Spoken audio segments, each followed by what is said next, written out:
All right, everybody, welcome back to Gridiron Gang, a Detroit News Lions podcast. Today is September 25th, 2025. We're going to talk about, wrap up some stuff from Monday's win over the Ravens, talk shop about the NFC North, and preview this weekend's game against the Cleveland Browns. But before we get to all that, I'm Nolan Bianchi. With me, as always, my partner in crime, Richard Silva. Richard, how are we doing today, buddy?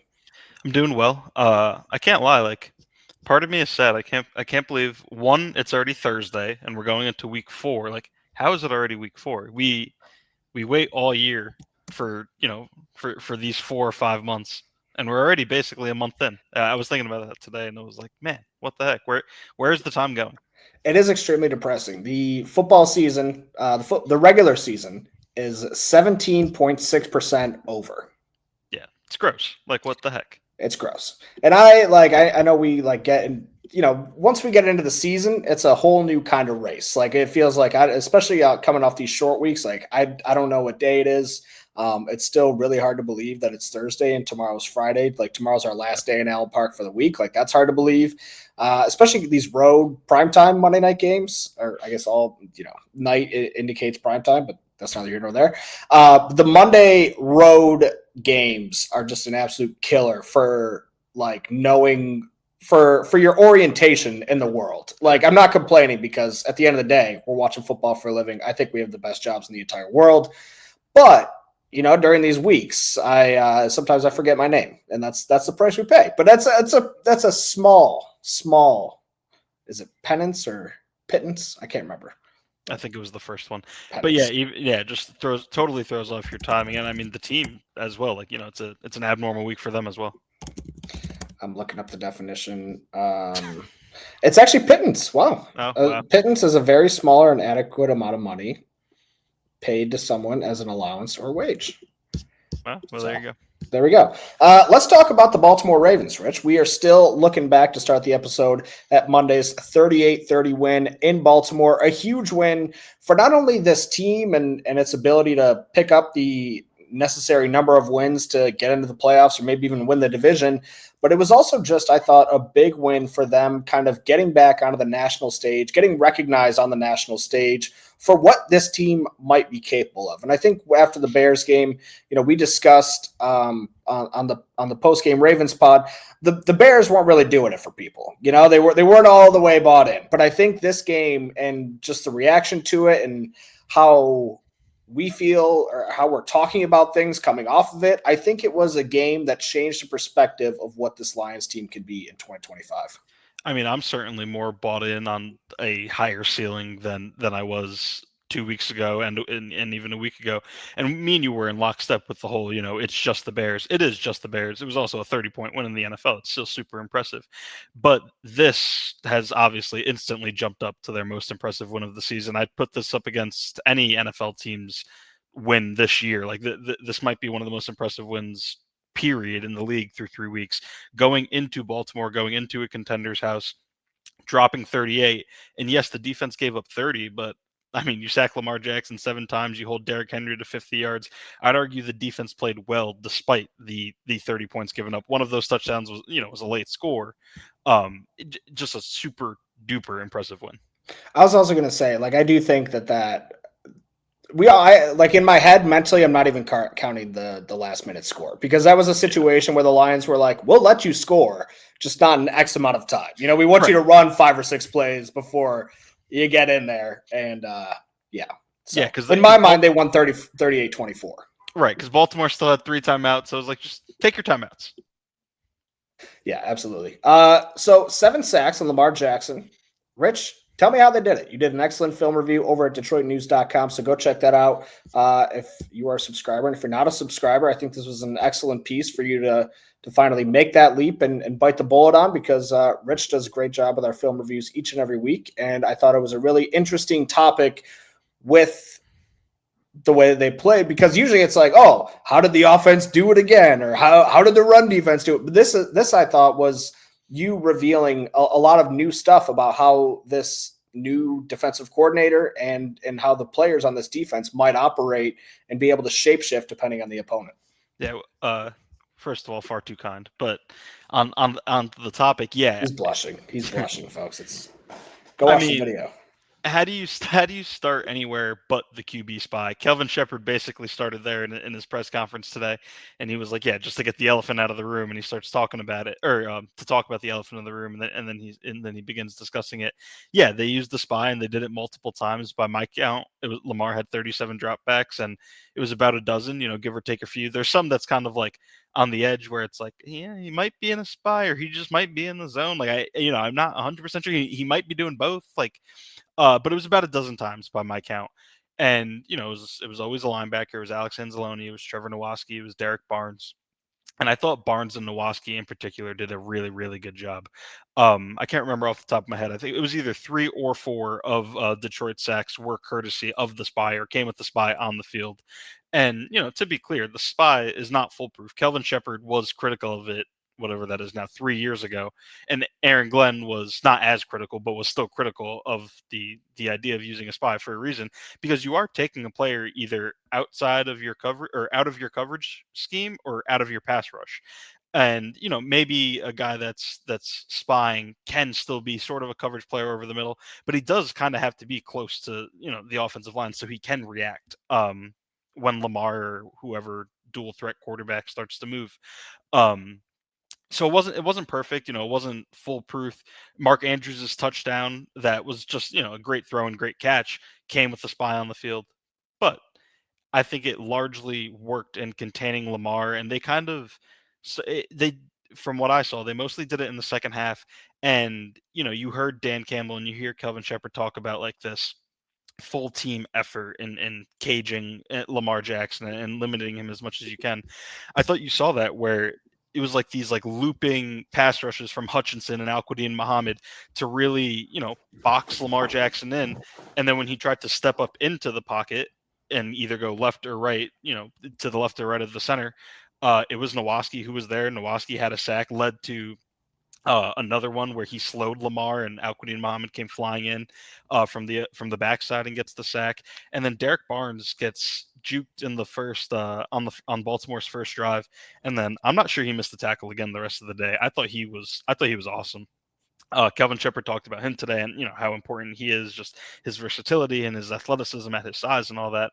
Um, but more on the spy, it seemed to really bother Lamar, I guess you could say. I thought there was probably opportunities where he could have been more what's the word I'm looking for, where you're more make a decision quicker. I guess whether that's getting rid of the ball or putting your foot in the ground and being the best athlete that the quarterback position has ever seen, and beating whether it's Trevor Nowaski or Derek Barnes to the corner or something like that. But the Lions just did a great job for all of Lamar's things that maybe he did leave on the plate.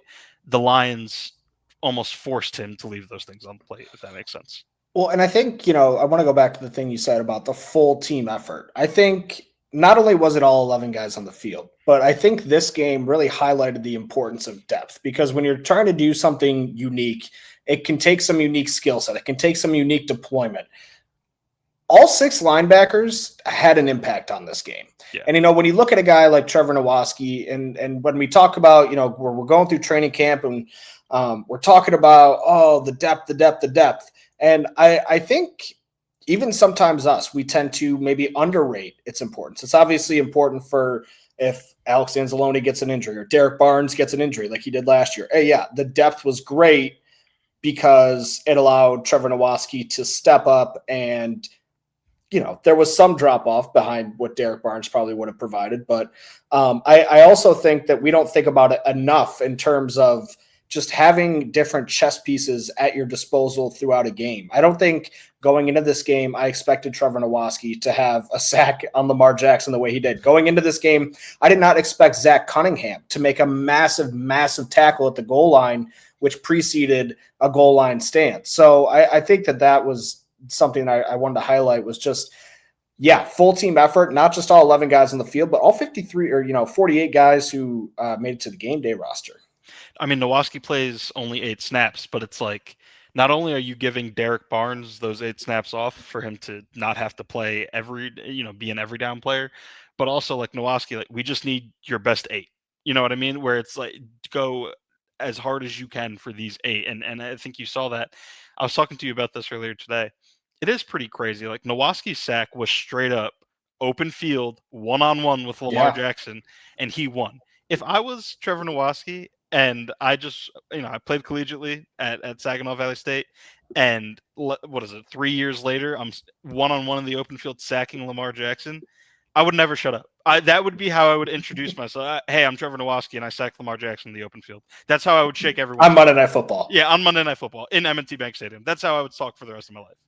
Yeah, that play was so impressive because he did a little shake and bake, and you could see Nowaski like go boop boop boop, and then in the end though, he was ready to go with him any which way he went, and in the end, it was in college football 25 when he turned the tackling from aggressive to conservative. That was conservative tackling, and it worked out for him. Yeah, he was spamming X instead of square.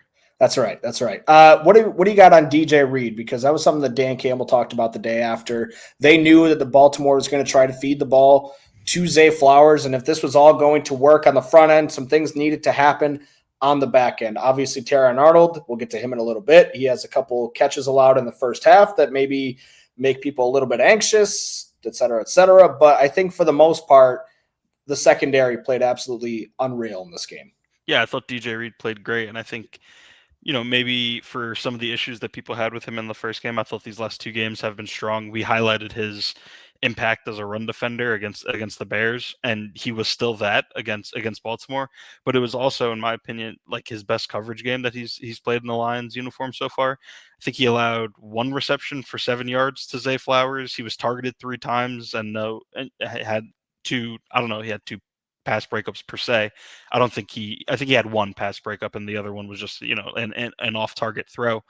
But to hold Zay Flowers when you're in coverage with him to 1 catch on 7 yards, that's a guy who, he's not this top 10 or even top 15 guy, but he is Baltimore's bona fide number 1, and he does a lot of similar-esque things to like Amon-Ra St. Brown, not in the same like stratosphere. Like Amon-Ra St. Brown is like on another level of like that caliber or that archetype of player, but Zay Flowers is in that archetype and does some of those things, and I thought DJ Reed did amazing against him.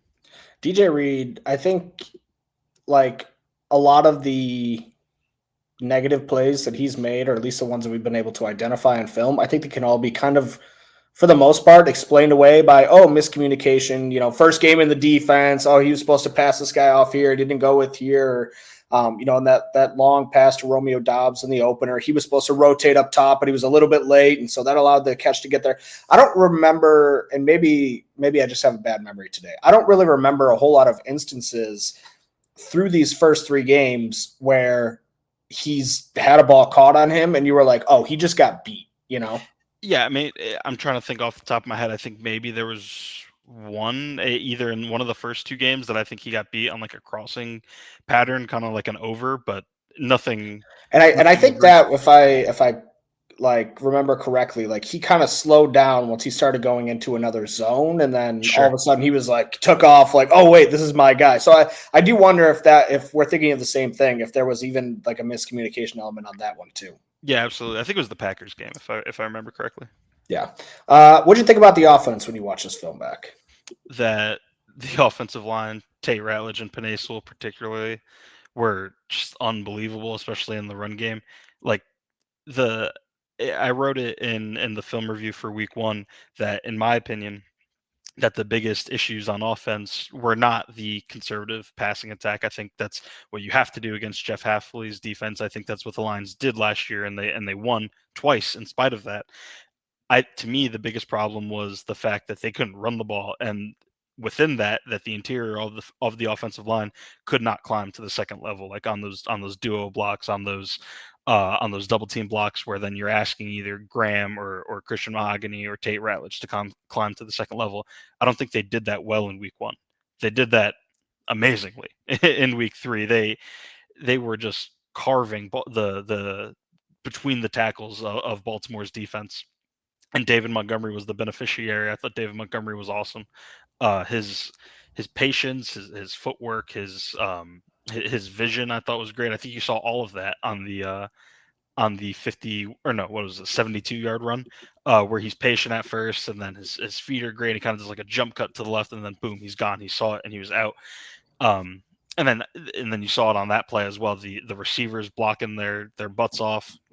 They've been awesome, and we might have talked about this on the last podcast, how just good and active these receivers have been as blockers. And I know you wrote about it a few days ago, but I was combing through some of the PFF grades earlier today, and we've talked about this before. PFF grades aren't the best, all the time, but I think they give a good idea.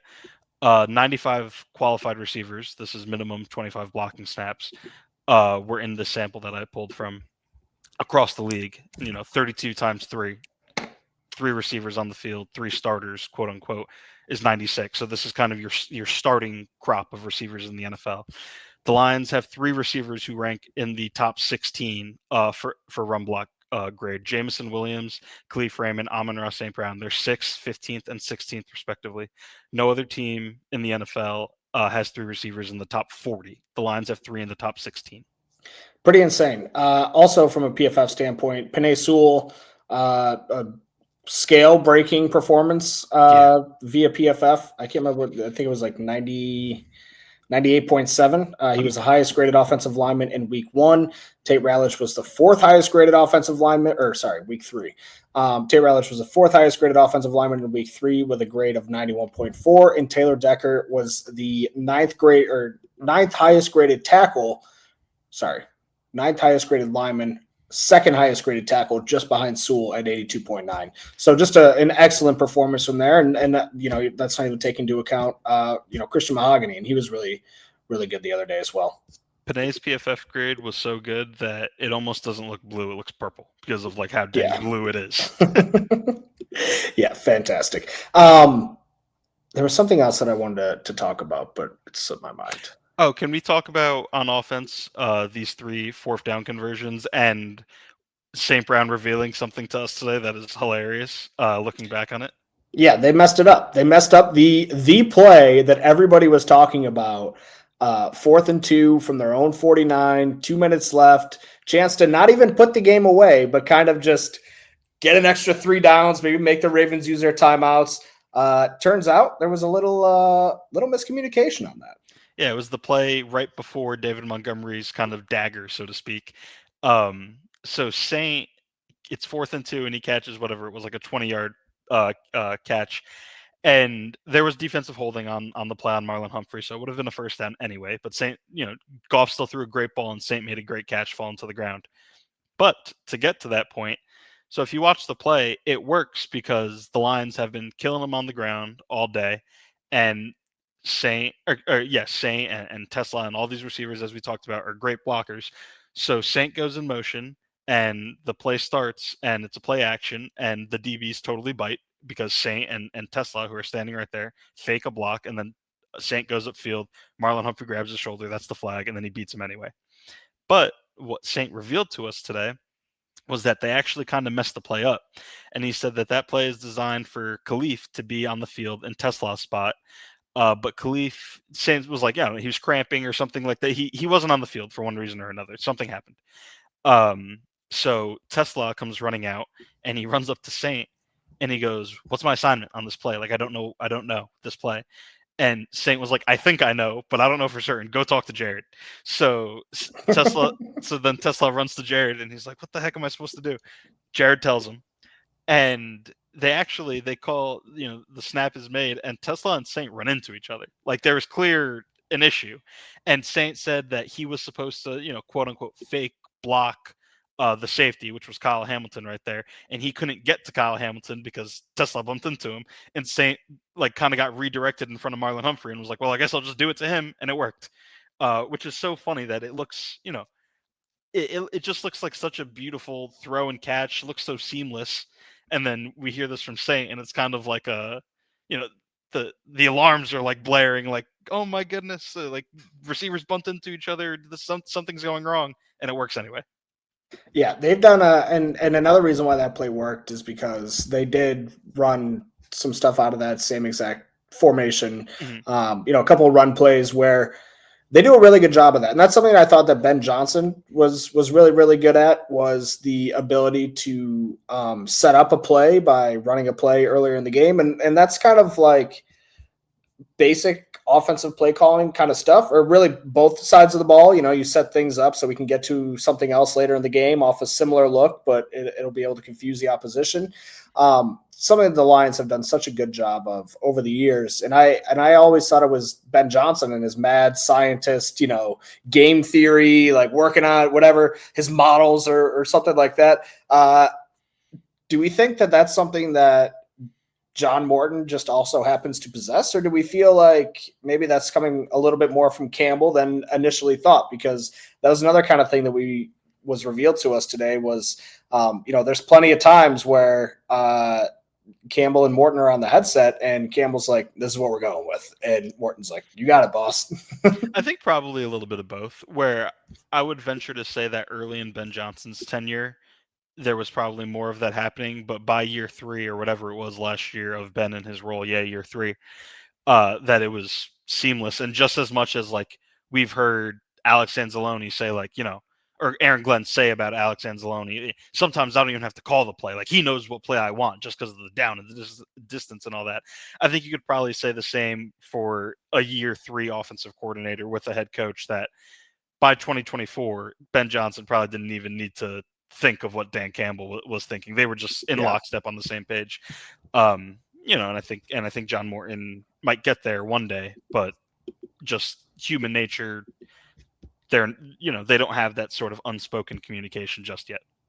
It's been really interesting to see the relationship between John Morton and this offense, particularly the receivers, develop a little bit. So after the game, Amon-Ra St. Brown doing his little post-game Instagram dump, and he throws in a photo of John Morton in his USC days.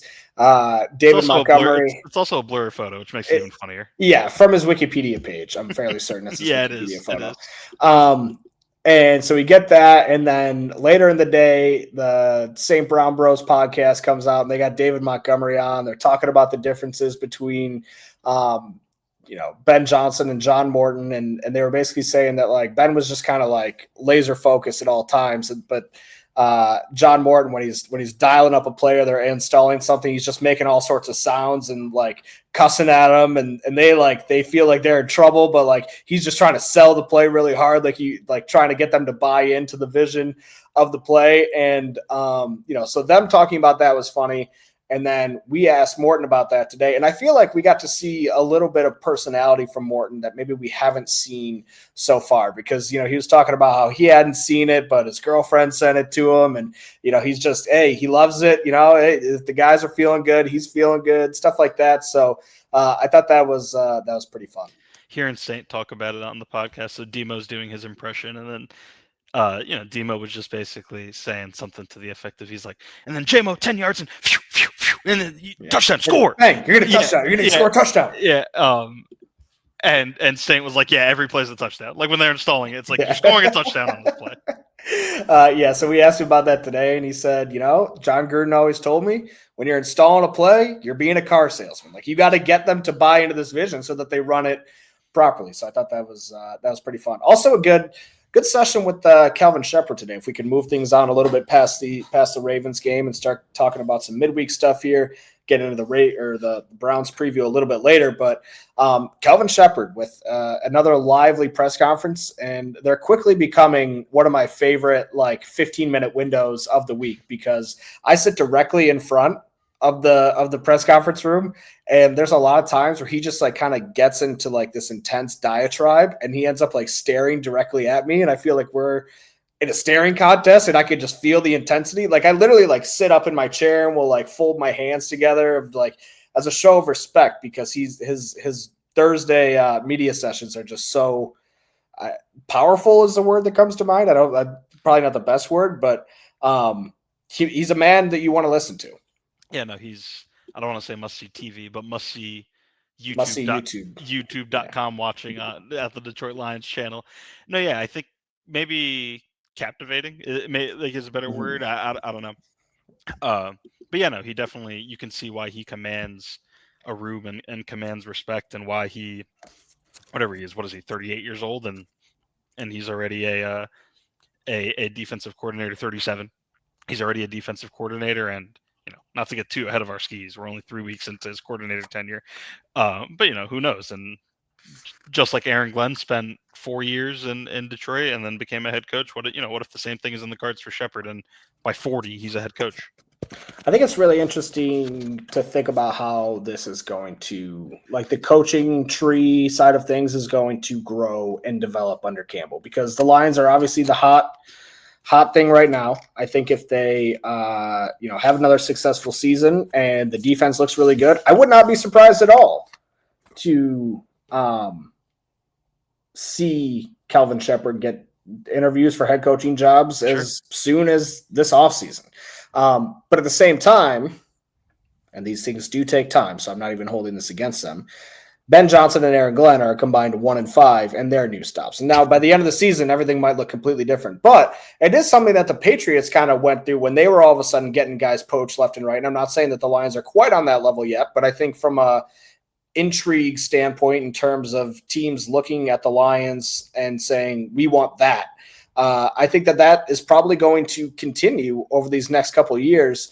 And I'm interested to see how the success or lack of success for Aaron Glenn and Ben Johnson translates into opportunities for other guys down the road. I don't think Ben Johnson having a bad year will prevent Calvin Shepard from getting a head coaching job. But at the same time, I think it could go even the other way of, if Ben Johnson is able to turn the ship around, maybe it helps somebody pull the trigger a little bit quicker on a 38-year-old defensive coordinator like Calvin Shepard. So I just think it's really interesting to see how this evolves. And they were able to hang on to those other guys for 3 years. And then once they left, the dam burst and, a ton of assistants went out the door with them.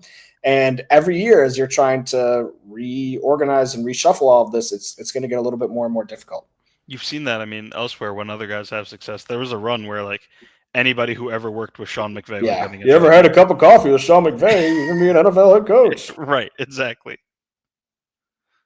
A couple other things I want to talk about before we get into some injury stuff and the Browns game. How do we feel about the Lions standing in not just the NFC North, but the NFC as a whole? Because the Packers lose to the Browns this weekend. I think that is actually an interesting game to illustrate the preview that we're about to do, because I think, if the Packers would have won really in any fashion, I think we're looking at this game a little bit differently. Like, even if the Packers would have won in overtime, I think we're still probably looking at the Browns like, oh, yeah, the Packers got out of there, they escaped, but the Browns probably aren't that good. We know what they've got on offense, Joe Flacco, a quarterback, all that stuff. But this is a great defense through these first couple of weeks. So I do think it is an interesting illustration of the Lions' next opponent. But I also wonder what you think it means for the Packers as a whole, because this is a team that was talked about as the best team in football through the first 2 weeks. I think there was an offensive lineman for the Packers who said, like, I think we have a chance to go undefeated. That obviously ended up being a little bit premature, but I think that, like, when you looked at that team and how they performed against two contenders, I think it did kind of recalibrate our expectations for what the Packers ceiling might be. Does that change for you after this Browns game? Sure. Yeah. To touch on the Packers first, I think with them, their defense is clearly the better half of the ball with them, and the offense kind of, like, riding the Jordan Love wave. And Jordan Love's been good this year overall. He had a bad interception against Cleveland, but riding this Jordan Love wave of they can be really good, and when it's really good with that defense, they might be the best team in football. But then when that offense is on a down tick or a down curve or whatever you want to say, that team does have the risk of losing a game against a team like the Browns that isn't in their class, but has a defense that is just as good as anyone's in the NFL. I think that's kind of the key to beating the Packers. One, you have to catch them on the right day for you and the wrong day for them offensively. And then you have to have the defense that capitalizes on that, because that's how you keep the game close. And then, perhaps like the Browns did, you get a Jordan Love interception or something like that late. To touch on the NFC as a whole and kind of where the Lions fall in it, yeah, beating the Ravens does put them, I think, for me personally and for others, right back into that that upper echelon. And it's funny, we ride this wave week to week to week to week, but I mean, the Eagles, they're 3-0, but they kind of had to steal one from the Rams. The Bucks are 3-0, but I know Mike Evans is now going to miss some time. San And their Francisco's offensive line is decimated. right. San Francisco's 3-0, and unfortunately for them, they're kind of going through what the Lions went through on defense, but on offense again, because it feels like San Francisco every other year is missing key guys. So yeah, I'd put Detroit right back up there with the likes of whoever you want to say, Philly, Tampa, Los Angeles, Washington. I think the Lions have just as good of a chance in the NFC than any other of those teams through 3 weeks. I agree. And I think the biggest thing to come out of this game, now they obviously got to beat the Packers. They got to handle their business within the rest of the division. But I think what this game said to me is the 1 seed. Yeah, a little 1 seed talk in September. Gotta love that. I think the 1 seed still on the table for this team, where I think, even after the Packers game, like I think, there was a lot of overreaction. I don't think we overreacted to it, to be quite honest with you. I hate to pass the buck here, but I do think it was a lot of outside noise that was specifically saying the Lions are done. Now, we might have been concerned after week 1 just because of the fact that the things that plagued them were something that we were a little bit worried about coming into the season. But I also felt like we didn't write them off. And, you can't write off a Dan Campbell-led team, as we've seen over these last couple seasons. But I didn't know necessarily that with the schedule and all the other stuff that they'd be able to just simply get to enough wins that it would require to win the NFC North, to win the NFC's number 1 seed. And now I kind of think of things a lot differently. I think the NFC East also has a really, really tough schedule this year. And so they're playing the North. Yeah, so like those, like the North and the NFC East, both having like ridiculously tough schedules, combined with nobody really catching my eye in terms of like being a bona fide like stud team out in the NFC West. And then in the NFC South, we all know what that division is. You just talked about the Buccaneers. Like, I do think they're a threat to do some damage, but again, they're going through a lot of injury stuff right now. And I don't know. I think, in addition to the things that we talked about with the schedule last week with, this team's banged up now. Oh, the Bengals without Joe Burrow, completely different team now. Like, I think all of those things aside, I do feel like that's all on the table again. So. That's exactly where I'm at with it. That after that week 1 game, I wasn't saying, and you weren't either, that they're going to miss the playoffs. I was saying that, for a team that was for at least through the first 3 months of last year's regular season, and I would say because they just kept finding ways to win through the entire regular season, were the unquestioned best team in the NFC. I was like, I don't know if this team has that ceiling again. But now, fast forward 2 weeks, I'm like, hey, maybe they're good.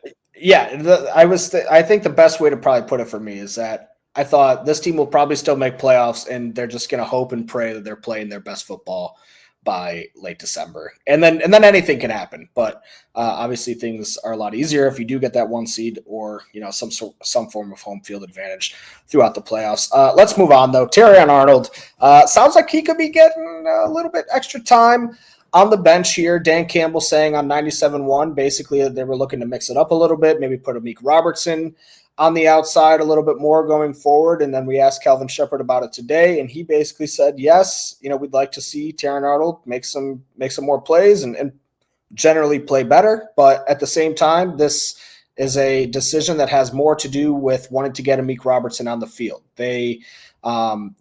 Amik Robertson, their starting nickel corner, he's out there for somewhere of like 50-something% of plays. Mm-hmm. And Terrion Arnold and his position is out there for basically most plays, almost all of them on a weekly basis. So they're pretty much just looking to get Amik Robertson on the field just a little bit more. And yeah.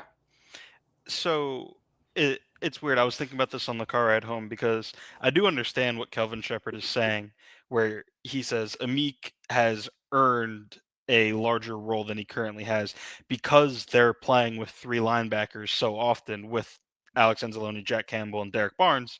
When Derek Barnes is on the field, that usually means you're taking Amik Robertson or some other DB. Usually Amik is the first off because he's the nickel, off the field. Of course, there's different. Sometimes that's not the case. Sometimes they will share the field and they'll do something like funky with the defensive line. But typically, that's what that means. So on one hand, I'm like, I understand what he's saying, but on the other hand, I'm like, you wouldn't, because he was trying to say like it really has nothing to do with Terrion, but you wouldn't be taking Terrion off the field in favor of Amik if Terrion was playing well. Right. Or was playing really well. Like it'd be like we have to keep this guy on the field. So I think it's a little bit of both, and that makes sense. But yeah, I really don't know how to feel about the whole Terrion thing because, again, Kelvin Shepard talked about it today. They're asking, and Dan Campbell talked about it in 97-1.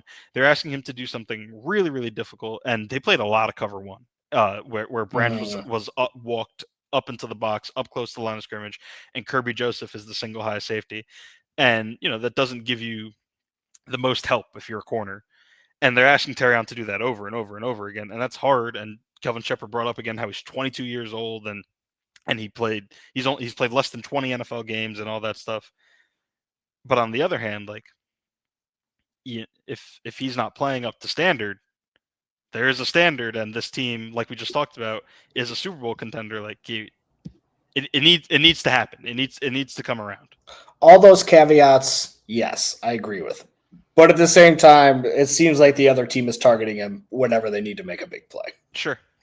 So yeah, I completely agree with pretty much everything you said, and I also think this could be a good thing for him. Not just to harp on something that he has talked about in the past before, but he got benched at Alabama, and it changed his life. He always calls that his Michael Jordan moment. I remember I actually asked him about this at the combine, and he basically said, I made a promise to myself to never let that happen again. Unfortunately for him, it seems like it might have, but that was kind of the thing, the catalyst for him really turning things around at Alabama and going from a guy who they were looking to get off the field to a guy who was a bona fide first-round pick. So ultimately, I agree with pretty much everything you said. It is problematic that the defense knows that they can kind of go in his direction whenever they need a big play, because not only does have wide receivers beating him at a pretty good rate, but also he has a propensity to take pass interference penalties and things of that nature. So like good things will happen, it feels like, if you throw the ball in his direction. And I'm curious to see how he handles this, because he has been through this before. He did come through the Alabama program where they were the same way. If we have standards, and if you're not meeting them, that you're not playing, and it is what it is. Conversation over. So, to be clear, if I can add real quick, that this isn't a benching in the sense of where he's going from playing 95% of the plays to zero. It's because Amik, like you said, plays about half I think it's like 51% of the time he's been on the field this year. So, if the Lions play nickel 50% of the time, they will both be on the field. They're not going to take Terrion out and put like Rock Yassin in on the outside. So he will still get those nickel snaps. To me, it's a matter of those other 50% of snaps, however many it may be, let's call it 30 snaps a game. Are they going to all go to Amik now, and Amik is your full-time starting corner, and then he bumps inside for nickel? Or is it going to be, 2 drives a game, or it's 15 extra plays for Amik, and that means instead of playing 60 snaps, Terrion plays 45? And is that even helpful? Is that helpful to play 45, or will that knock you out of your groove, or will it make it more difficult? That's what I'm most interested to see in the coming weeks. All right, let's move on to some injury stuff. We'll go through that, and then we'll talk about the Browns, and then we'll wrap up with a little game of blind ranking. Also, some picks in there too. Although I didn't really have the best pick week last week, but we don't have to talk about that. Injury report: Marcus Davenport, 2 injured reserve with a shoulder injury. I can't remember if we talked about that on the post-game podcast, but that is something that we kind of saw coming for a number of days out in Allen Park, just because of the lack of clarity that was provided on Marcus Davenport. It got changed to a chest injury somewhere along the line. He was initially ruled out with a shoulder injury, then it got changed to a chest, and then that probably wasn't a good sign for him. But it sounds like they are hoping to be able to get him back sooner rather than later. So this is not a season-ending injury, but they will miss him for at least 4 games. Yeah, we saw him, including the Ravens game. Yeah, so 3 from the time you're listening to this forward. Saw him in the locker room today. wasn't wearing a sling for whatever that's worth. Not that slings are worn 24/7. He could take it up. Maybe you're just coming from a shower or something. The sling can come on and off easily, but wasn't wearing it for whatever that's worth. Defensive end Al-Quidi Muhammad, he put a little bit of scare into everybody's chest with knee injury that caused him to miss practice on Wednesday. He didn't technically miss practice because they didn't actually have practice. They held a walkthrough and then provided an estimated practice report. Right. But he was listed as a non-participant on Wednesday. He was limited on Thursday, and he told you in the locker room that he expects to play. Is that right? Yeah. In less words, basically, he said. I asked him if is it major, and he said no, and then I said so Sunday, and he was like, yeah, I'm healthy, we're good. So there we go. Running back Sione Vaki, he hurt his groin in the game on Monday. He has not been at practice either of the last 2 days. Neither has Daniel Thomas, who is out with a forearm. And then Derek Barnes was limited on Wednesday and Thursday with a knee injury. Zach Cunningham limited Thursday with a hamstring injury. But two bits of positive news. DJ Reed and Kirby Joseph, who were both on the injury report with knee stuff last week, are both completely off the injury report. So that's a positive development. Right. We heard from Jim O'Neill. I think like this has happened in between podcast recordings. Jim O'Neill talked about kind of what Kirby's going through a little bit, and nothing specific, but he did say like, yes, Kirby is playing through something currently. So there you go. All right, let's talk about the Cleveland Browns. This is a team that is probably a little bit underrated given what they just did to the Packers last week. A look at the lines. The spread is 9.5 points. Over-under is 44.5. That's an implied score of 27 to about 17 and a half, 18, somewhere in that mix. What do you like for this weekend, Richard? So when we did our picks for the news at the DetroitNews.com, I picked the Browns just because I do think that this run defense is something serious, and with that said, so is the Lions' rushing offense. We saw it in Baltimore. I just think putting down 8.5 points. The spread has actually gone up to 9.5, I believe, now at this point. It's a lot for me. So I picked the Browns to cover, but the Lions to win, or the Lions to win but not cover.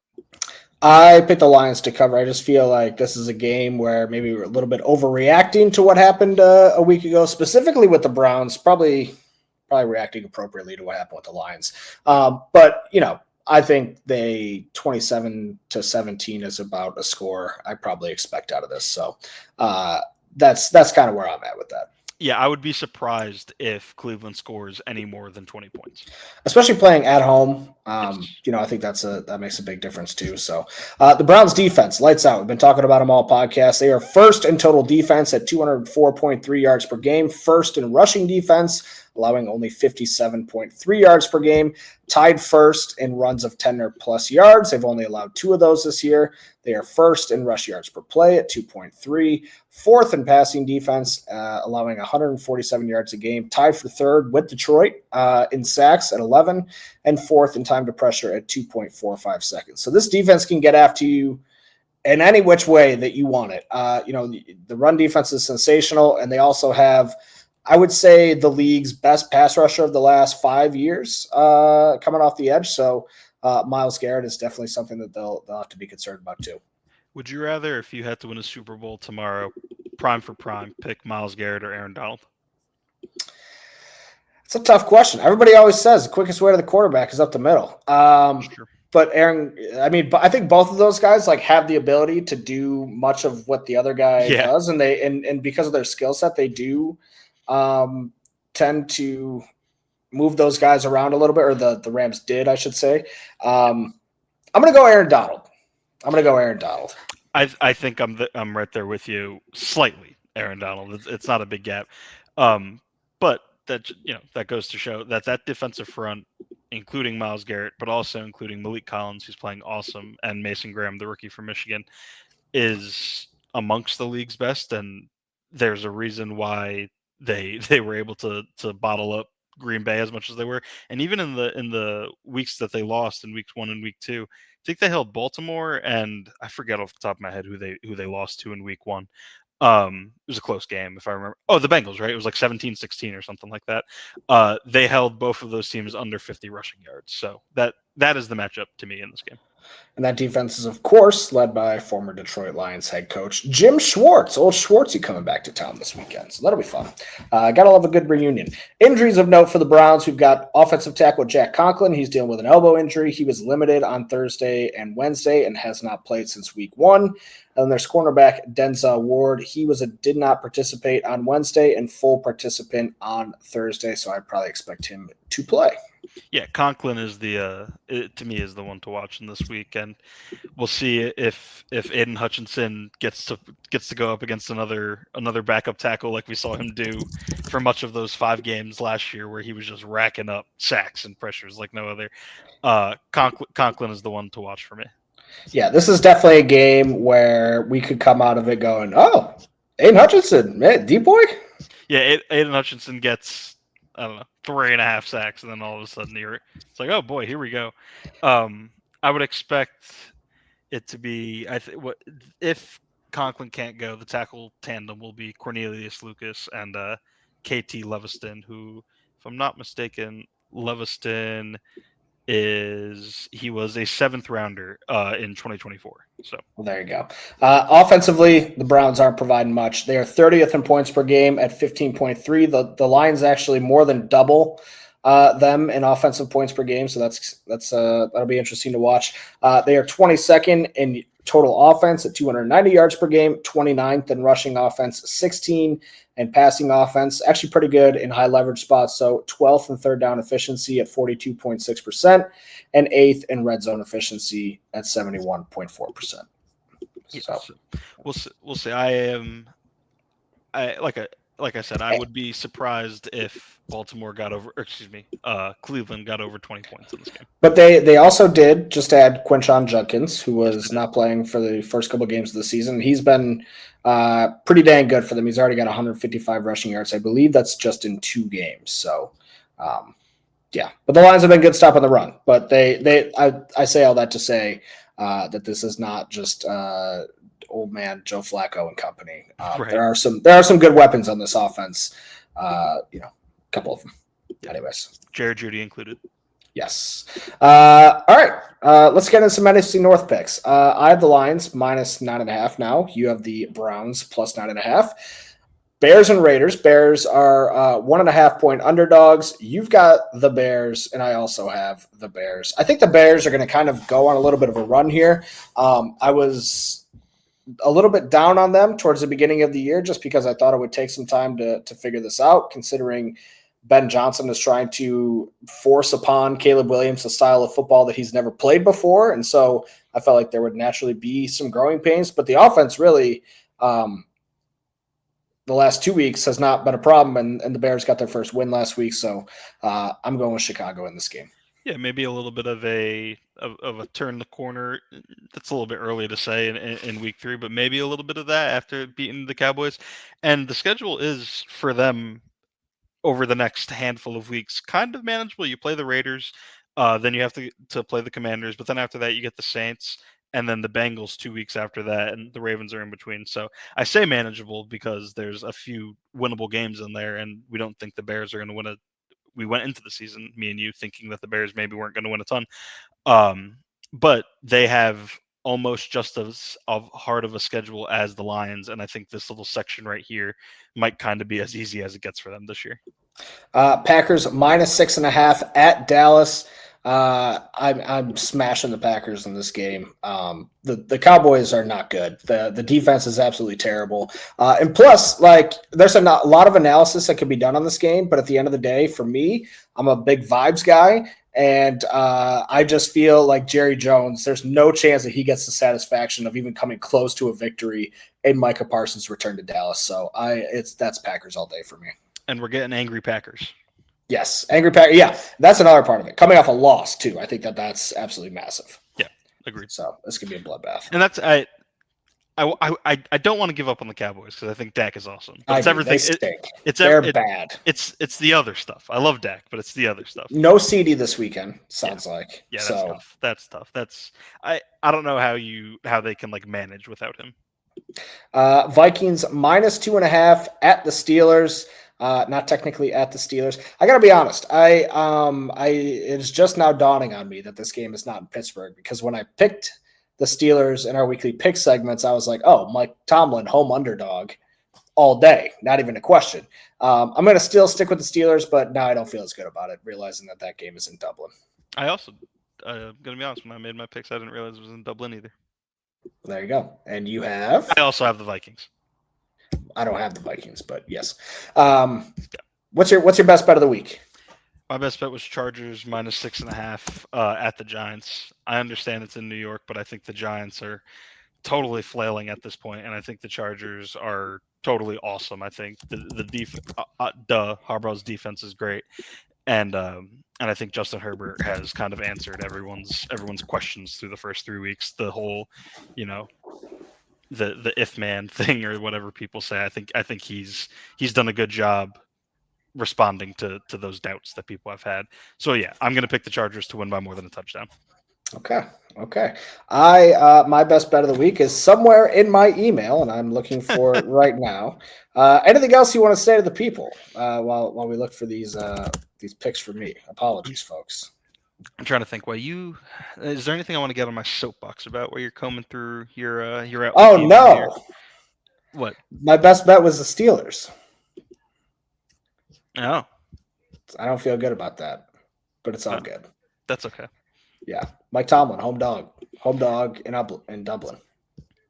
I'll get off my soapbox. I didn't say anything, but I'll step down. It was just saying, hey, I could have if I wanted to. Yeah. I can get on my soapbox about not having grass fields. I think every NFL stadium should have grass fields. I like that. That should actually be a weekly segment. Rich's soapbox. Rich's soapbox, yeah.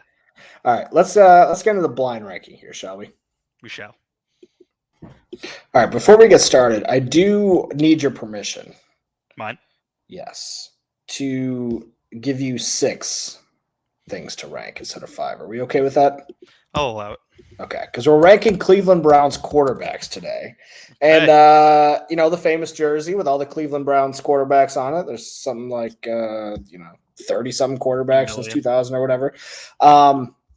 When I say ranking Cleveland Browns quarterback, what criteria are you thinking of? Are you ranking them by their stint with the Browns, ranking them via their careers? What do you think you're going to attack here? I think it'd be more fun to rank their careers. So if you give me Joe Flacco, take the entire Joe Flacco experience. If you give me Baker Mayfield, take the entire Baker Mayfield. Okay. And I think in the end, you're going to be happy that I put 6 on, because there was one guy specifically on the chopping block who I just had to include. Okay.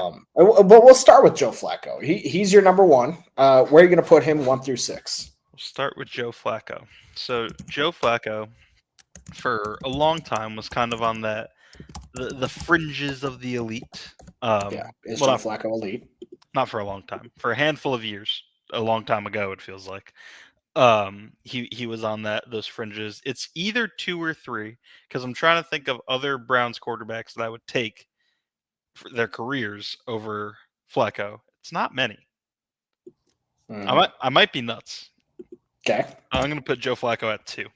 All right, Joe Flacco at 2. I like it. Next up, we have Jameis Winston. Okay, so I do like having Flacco above Winston. How far do I want to put Winston?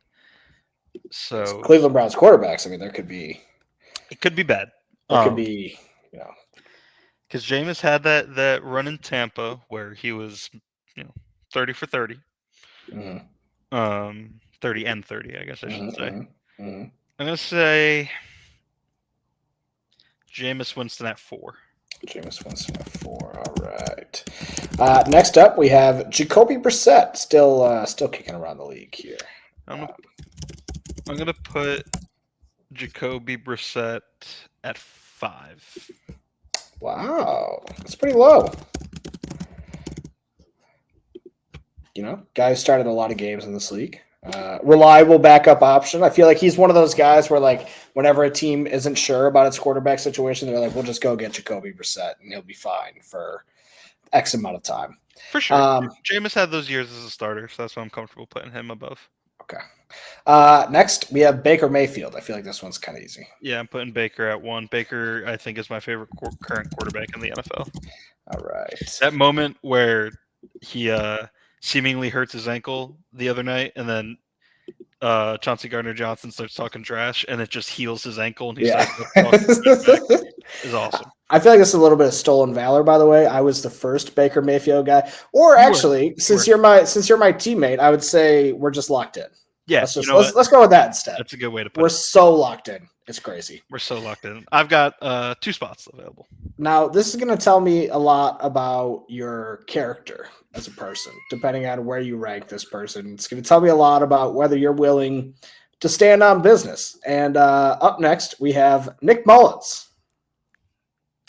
That's probably not who you were expecting me to say, was it? No. I don't know if we've ever had the Nick Mullins conversation on this podcast. When me and Nolan was it the combine? The combine, yeah. We were at the combine together, and we had rooms that shared a door, so we spent a lot of time together. And at one point, for one reason or another, we got into a really impassioned argument about Nick Mullins, because I've always been a Nick Mullins guy. And I was basically saying that Nick Mullins is a elite to borderline elite, just a really good backup quarterback, like top 10 backup quarterback. And you disagreed. I think it was a little bit higher than top 10. I think you were appropriate. I think you were appropriate describing you when you said that you described him as an elite backup quarterback. Top 10, that's where I draw the line. You definitely were in top 5 category. We settled on 10. Okay, we got there after you made these outlandish claims. So, and then I ended up doing a little bit of my own rankings, and turns out I didn't have him in the top 10. And I put hand up. I said, my bad. I got into the argument for no reason. So real quick, because I think that's underselling it.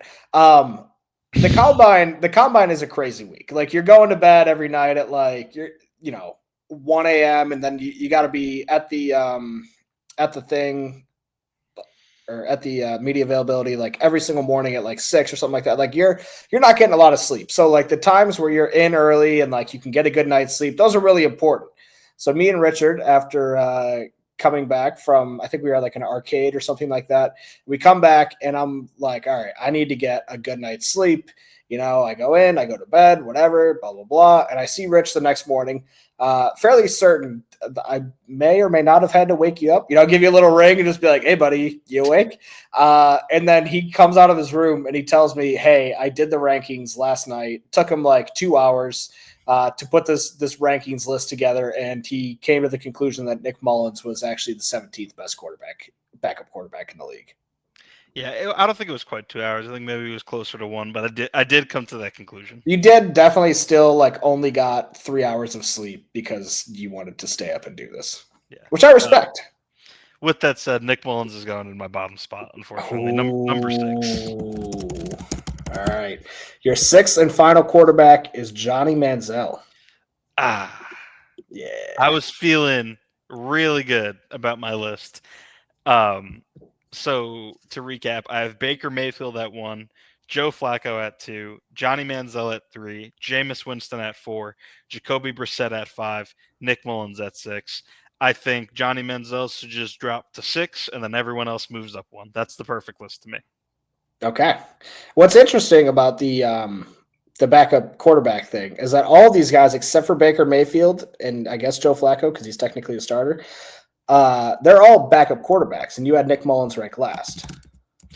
So I think that's interesting. Yeah, well, yeah, I think I would have to go back into my Google Drive here, but I'm pretty sure I had Jameis Winston and Jacoby Brissett, one of the 16 or 2. They were both ahead of Nick Mullins in the ranking. Okay, all right, perfect. I'm fairly certain. If here you close this out, if I could find it in the next 30 seconds, I'll bring it up. But close this out. All right. Thank you to everybody for listening this week. If you are new to the podcast, please do us a favor, rate, review, subscribe. It really helps us grow. And, the best advertising is word of mouth. So if you got a diehard Lions fan in your life who you would like to send our podcast to, please do it. We'd really appreciate it. We like making new friends, like having a bigger audience. So, Richard, did you find that or no? Oh, yeah, I did. All right, give me your rankings. Keep in mind that some of these guys are now starters. Justin Fields was a backup last year. He is now a starter for the New York Jets. And so He was your number one? Yes, he was my number one. Okay. So some of the stuff has shuffled, but to give you some of the highlights, Jameis Winston was 5, Jacoby Brissett was 12, Nick Mullins was 17. You have anybody else that you're interested in particularly? No, who's your worst backup quarterback in the league?